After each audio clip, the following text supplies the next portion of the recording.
আসসালামু আলাইকুম রহমতুল্লাহ। সুপ্রিয় শিক্ষার্থী, আশা করি সকলেই ভালো আছো। সূচক ও লগারিদমের শেষ বোর্ড কোশ্চেনটা নিয়ে তোমাদের সামনে উপস্থিত হলাম।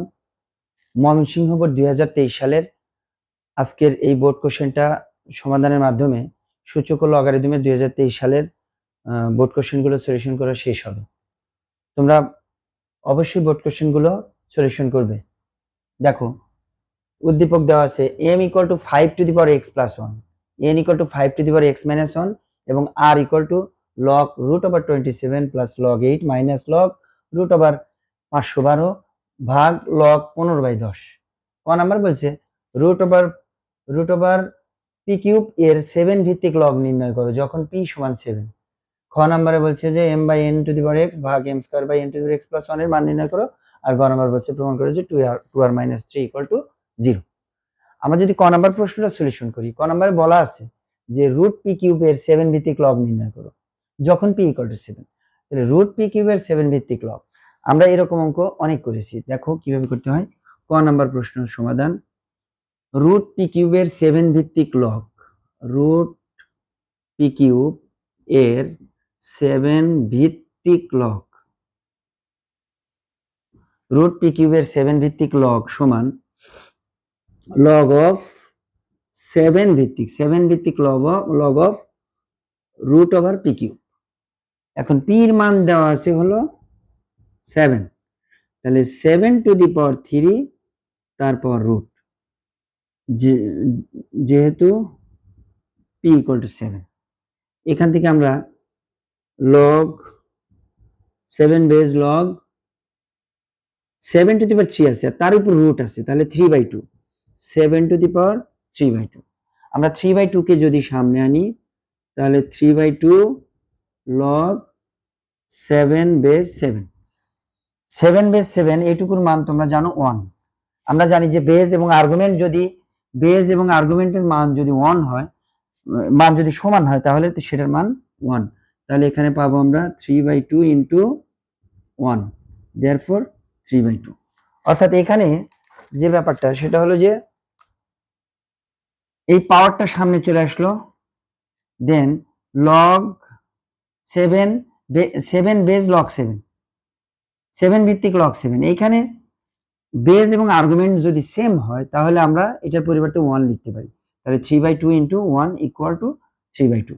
তাহলে নিশ্চয়ই তোমরা ক নাম্বার প্রশ্নটা বুঝতে পেরেছো। এবার আসো আমরা খ নাম্বার কোশ্চেনটা সলিউশন করি। যদি খ নাম্বার কোশ্চেন আমরা শুরু করি তাহলে কিভাবে করবো। দেখো যে এটার মান নির্ণয় করতে বলছে, তাহলে m এবং n এর মানটা আমরা লিখে নেব। যে দেওয়া আছে m ইকুয়াল টু এত, n ইকুয়াল টু এত। খ নম্বর কোশ্চেনের অ্যান্সার লিখতে হবে, দেওয়া আছে m সমান 5 to the power x plus 1 আর n সমান হলো 5 to the power x minus 1। তাহলে এই মান দুইটা দেওয়া আছে, আমরা এখান থেকে যে প্রদত্ত রাশি দেওয়া আছে সেটা মান বের করবো। অতএব প্রদত্ত রাশি লিখতে পারি বা ওটাও লিখতে পারো সরাসরি, m ভাগ n two the power x ভাগ m স্কয়ার ভাগ n two the power x plus 1। তাহলে এটার মানগুলো যদি আমরা বসাই তাহলে m এর মান হলো 5 to the power x plus 1 ভাগ n এর মান হলো 5 to the power x minus 1 তার পাওয়ার x, সো ব্র্যাকেট দিয়ে x ভাগ m স্কয়ার। m এর মান দেওয়া আছে হলো 5 to the power x plus 1 তার পাওয়ার 2 ভাগ 5 to the power x minus 1 তার ভাগ n two the power x plus 1। n এর মান দেওয়া আছে 5 to the power x minus 1 তার পাওয়ার x প্লাস 1। তাহলে মানগুলো আমরা লিখলাম। এখন দেখো, এখন 5 to the power x plus 1 নিচে 5 to the power x minus 1 এর সাথে x টা গুণন হবে। তোমরা জানো পাওয়ারের উপরে যদি কোনো পাওয়ার থাকে তাহলে দুই পাওয়ার গুণন হয়ে যায়। এরকম যে a টু দি পাওয়ার 2 তারপর যদি 3 থাকে তাহলে আমরা লিখতে পারি a টু দি পাওয়ার 6। এখানে 5 টু দি পাওয়ার উপরে হবে x প্লাস 1 আর নিচে 5 টু দি পাওয়ার x আর x গুণন দিলে x স্কয়ার আর x অক্ষে মাইনাস x অক্ষে x। 5 to the power x plus 1 ভাগ 5 to the power x minus 1 এর সাথে যদি x গুণন করি তাহলে x আর x গুণন করলে x স্কয়ার আর 1 আর x গুণন করলে x অক্ষে x। ভাগ 5 to the power 2x plus 2 2x plus 2 ভাগ 5 to the x minus 1 x plus 1, তাহলে আমরা পাবো x স্কোয়ার মাইনাস 1, অর্থাৎ a plus b into a minus b, পাওয়ারের সাথে পাওয়ার গুণন হবে। সো এখানে x প্লাস 1 আছে, এখানে x মাইনাস 1 আছে, তাহলে কি হবে a plus b into a minus b, তার মানে a square minus b square, x square minus 1। এখন দেখো এই বেস দুটো সমান 5 5, এখানেও 5 5, আমি এই বেস দুটার পরিবর্তে একটা লিখবো, আর এই পাওয়ার থেকে এই পাওয়ার বিয়োগ করব। আমরা সূচকের সূত্র অনুযায়ী জানি যে বেস যদি সমান হয় ভাগের সময় পাওয়ার বিয়োগ হয়, তাহলে আমরা লিখতে পারি 5 to the power x plus 1 minus এই দুইটা minus x square minus x, তাহলে এখানে চিহ্নগুলো চেঞ্জ হয়ে যাবে যেহেতু বিয়োগ হচ্ছে, তাহলে minus x square plus x, মাঝখানে ভাগ 5 টু দি পাওয়ার উপরে আছে 2x প্লাস 2, নিচে এক্স স্কোয়ার মাইনাস 1, তাহলে মাইনাস এক্স স্কোয়ার প্লাস 1। ওকে, এখন আমরা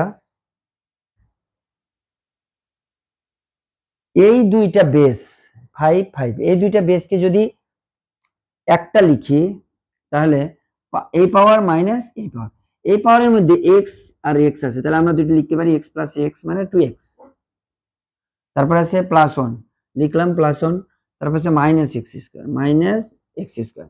এখন দেখো এই পাওয়ার থেকে এই পাওয়ারটা বিয়োগ, তাহলে আমরা লিখবো প্রত্যেকটা টার্মের আগে চিহ্ন চেঞ্জ করে দেবো যেহেতু বিয়োগ দিচ্ছি আমরা, তাহলে 2x লিখবো হলো মাইনাস 2x, আর প্লাস 2 আর এই প্লাস 1 প্লাস 3, তাহলে লিখবো মাইনাস 3, আর মাইনাস এক্স স্কোয়ার আছে তাহলে লিখবো প্লাস এক্স স্কোয়ার। ওকে, এখন দেখো 5 টু দি পাওয়ার কত থাকে, 2x আর 2x কাটা, এক্স স্কোয়ার কাটা 1 minus 3, 5 to the power 1 minus 3, তার মানে 5 টু দি পাওয়ার মাইনাস 2। আমরা ইনভার্স ফাংশনের সূত্র জানি, যদি মাইনাস থাকে তাহলে আমরা 1 বাই লিখতে পারি, 1 by 5 to the power 2 equal to 1 ভাগ 25, এটাই আমাদের রিকোয়ার্ড রেজাল্ট, তাহলে 1 ভাগ 25। খ নাম্বার অঙ্কটা তোমরা নিশ্চয়ই বুঝতে পেরেছো। এবার আসো গ নাম্বার, প্রমাণ করো যে 2r মাইনাস 3 ইকুয়াল টু 0, তাহলে r ইকুয়াল টু দেওয়া আছে এইটা, r এর মানটা আমরা সমাধান করব এখান থেকে। আলহামদুলিল্লাহ, r এর মানটা সমাধান করার পরে আমরা লেফট হ্যান্ড সাইডে r এর মান বসিয়ে 0 প্রমাণ করব। তাহলে দেখো আমরা যদি r এর মানটা সরল করি আমরা তাহলে কি পাবো,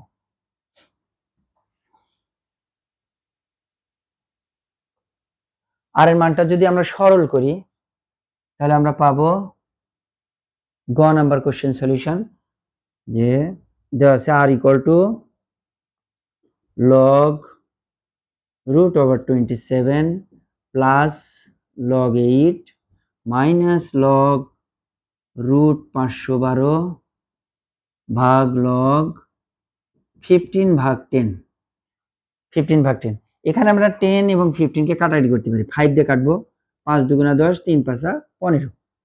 এখন আসো 27, আমরা 27 কে মৌলিক সংখ্যার একটা মৌলিক সংখ্যা লিখে তার কত পাওয়ার দিলে 27 হয়, তাহলে log 27 এর কত 3 টু দি পাওয়ার 3, 3 3 9, 3 9 27, তার পাওয়ার হলো হাফ, যেহেতু রুট আছে সুতরাং 27 এর পরিবর্তে আমরা লিখতে পারি 3 টু দি পাওয়ার 3, আর রুটের পরিবর্তে আমরা লিখতে পারি হাফ।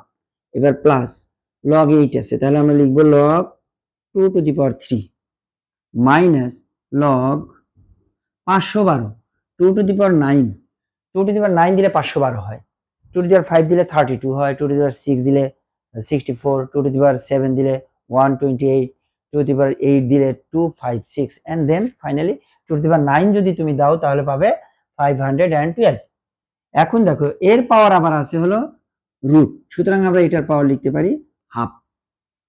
এখন নিচে যেটা আছে log 3/2, log 3/2 কে আমরা লিখতে পারি log 3 মাইনাস log 2, log 3/2 তার মানে ভাগ আছে, তাহলে আমরা log যদি ভাগ করে দেই বিভাজন সূত্র অনুযায়ী log 3 মাইনাস log 2। এখন উপরে আমরা পাওয়ার গুণন দেব, 3 অক্ষে 3/2, এখানে 3 আছে থাক, 9 অক্ষে 9/2, তাহলে আমরা যদি পাওয়ার গুণন দেই তাহলে পাবো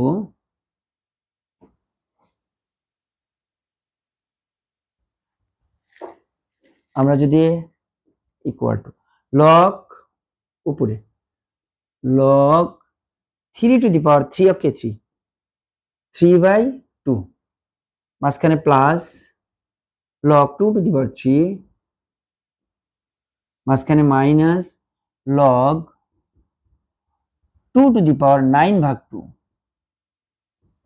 9/2 ভাগ লগ 3 মাইনাস লগ 2 এটা আমরা লিখতে পারি। এখন দেখো এখান থেকে আমরা উপরের পাওয়ারগুলো সামনে লিখতে পারি, এটা আমরা জানি যে মাথায় যদি কোনো লগের মাথায় যদি কোনো কিছু থাকে তাহলে সেটা আমরা সামনে আনতে পারি। তাহলে 3/2 লগ 3 প্লাস 3 লগ 2, 3টা সামনে আসবে আর লগ 2 মাইনাস 9/2 সামনে আসবে লগ 2 ভাগ লগ 3 মাইনাস লগ 2 এটা আমরা লিখতে পারি। এখন দেখো উপরে এটাও লগ 2 এটাও লগ 2, তাহলে আমরা লগ 2 কমন নিতে পারি।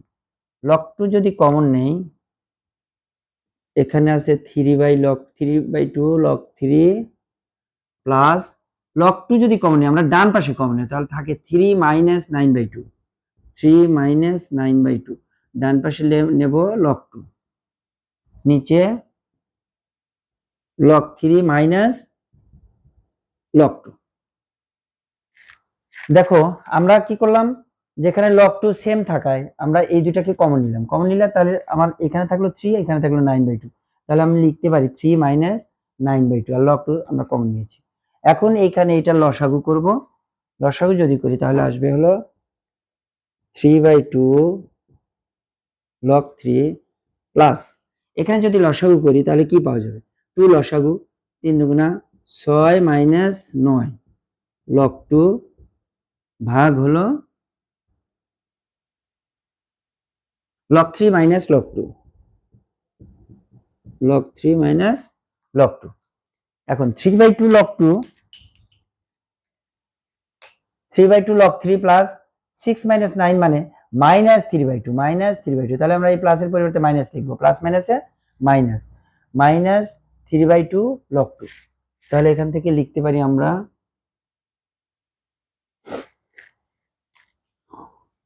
3/2 তো আছেই লগ 3 এইখানে 6 থেকে 9 বাদ দিলে মাইনাস 3/2 সেই মাইনাসের সাথে প্লাস গুণন হলে প্লাস মাইনাসে মাইনাস 3/2 লগ 2 ভাগ লগ 3 মাইনাস লগ 2। উপরে আমি 3/2 যদি কমন নেই তাহলে পাবো লগ 3 মাইনাস লগ 2। 3/2 এটাতে আছে তাহলে আমি যদি কমন নেই তাহলে লগ 3 মাইনাস লগ 2 আর নিচে থাকবে হলো লগ 3 মাইনাস লগ 2 আর নিচে থাকবে হলো